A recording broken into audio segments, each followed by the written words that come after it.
Because, ladies and gentlemen, I've seen his numbers. Some of you have seen his numbers in the report yesterday to Executive Council. They're not very good.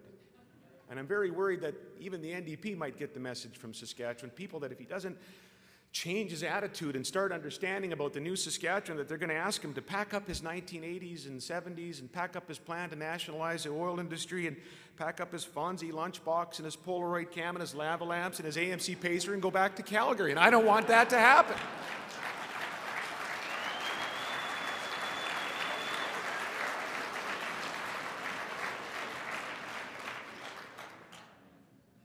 Ladies and gentlemen, since we last met, we in government, your government, have been working hard to continue to keep our promises. We've kept already 100 plus from the platform. There'll be a few more kept in the budget that's coming up here this month. We as a government have been blessed with good fortune and good timing. There's no question about it. And we've had to deal with those opportunities. It's been a pleasant experience to be able to do that. And more recently, we've been met with some challenges and some adversity. The real test of our province's strength, the real test of the strength of this new Saskatchewan is not how we handle success. It's how we handle adversity. A week ago, I think everyone in the country was wondering how a certain team was going to handle some adversity at a hockey game. Aren't you glad the NDP weren't in the dressing room after the third period, by the way? What would they have been saying to the team? Well, we've lost it. Team's in a free fall. We've gone from boom to bust. We can't win this. Thank goodness it was Mike Babcock instead. We worried a little bit whether the team that would come out in overtime would be the team that we were kind of seeing at the end of the third period, back on their heels a little bit. Maybe their confidence shaken just a little bit. But we know what happened. It was the team of champions that came out on the ice for the overtime, and we know obviously how it ended in historic fashion. In the new Saskatchewan, ladies and gentlemen, it's not that we'll never face challenges. We will have setbacks from time to time. The difference, though, is in how we respond. This is not the old Saskatchewan, where any setback inevitably led to some period of decline or stagnation. This is the new Saskatchewan, not cocky but confident and self-assured in the knowledge that with hard work, with the right choices, not always the easy choices, we'll be more than just fine. We will continue to lead the nation.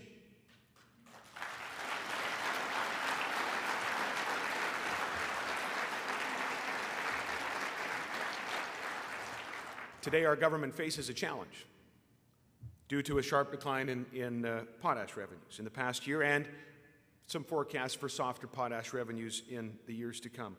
And we will face this challenge head on, and we will make the right decisions. The next budget, this budget upcoming, will not be about potash, or this year or next year, or even the year after that. It's going to be about the future. It's going to be about sustaining the most dynamic growth agenda in the country. It'll be about making the right decisions, balanced and forward-looking and responsible. It'll be about getting government spending under control, reducing the size of government. It will be about a balanced budget. It'll be about fiscal responsibility that will be the foundation of the strongest economy in the country, right here in Saskatchewan, for months and for years to come. We're going to use this opportunity to meet a challenge that's been there for a long time. I was elected 10 years ago, and since then, government expenditures have doubled. In that period of time, the rate of the growth of government has far exceeded the rate and growth of the population, which has only been growing in the last 2 years. And I worry about sustainability. We should all be worried about sustainability. We are proud of our government's growth agenda, about the tax cuts and about the debt reduction. We're proud of infrastructure investments, proud of our innovation agenda, but that all costs a lot of money. In order to sustain that for the long term, we have to deal with the size of government, with the rate of growth in government. Non-renewable resources are just that.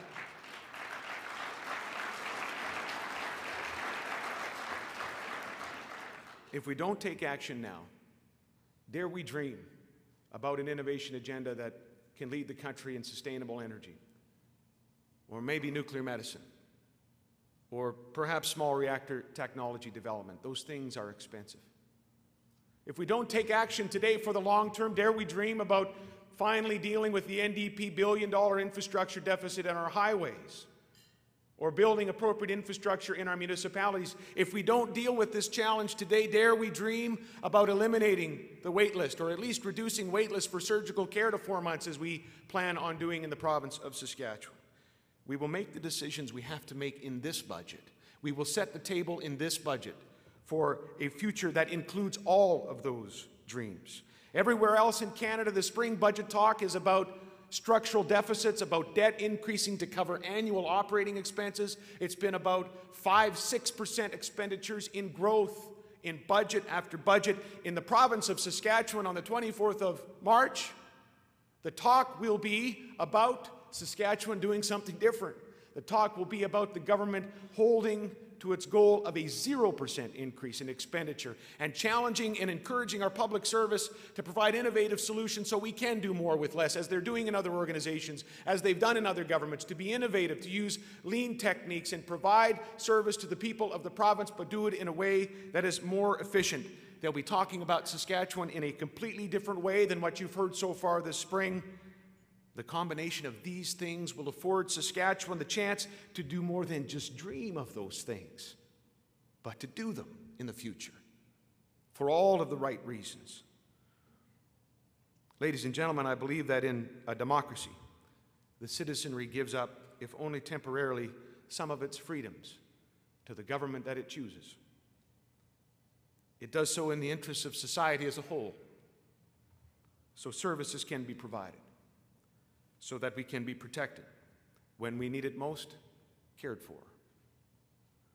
But I believe that, born of no malintent, over time, government of all stripes and at all levels and in all democracies, over time, in its bargain with its masters, has taken a little bit more, presumed a little bit more than was originally intended by the citizenry in that bargain.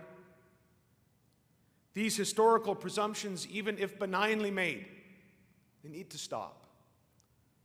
In Saskatchewan, we'll begin that process with this budget. With this bold step, with the budget upcoming, Saskatchewan will say to Canada and the world, here in the province of Saskatchewan, we choose a different path. We choose fiscal responsibility. We choose innovation. We choose a balanced budget. We choose the growth agenda that fiscal responsibility will pay for. We choose a growth agenda that then pays for the quality of life that we want to provide, the social safety net and the health care. We choose to meet the tough challenges now for tomorrow and the day after that and the years to come.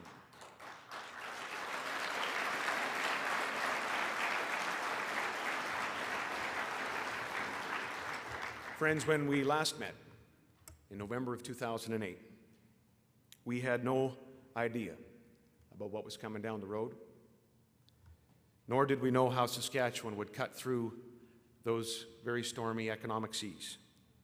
But we knew this. We knew that while fear was on the advance almost everywhere else, hope lived here. There was that cautious optimism. There was that confidence. We've worked hard as government to be a partner to the people who demonstrated and manifested that hope and that confidence with our plan. We did that with your support and with your ideas.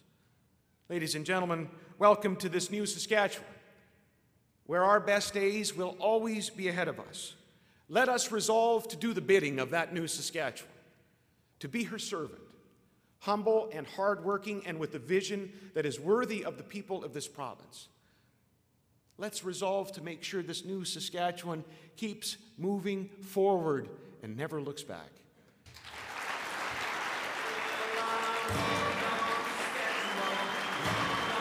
Thanks, everybody. Thanks, everybody.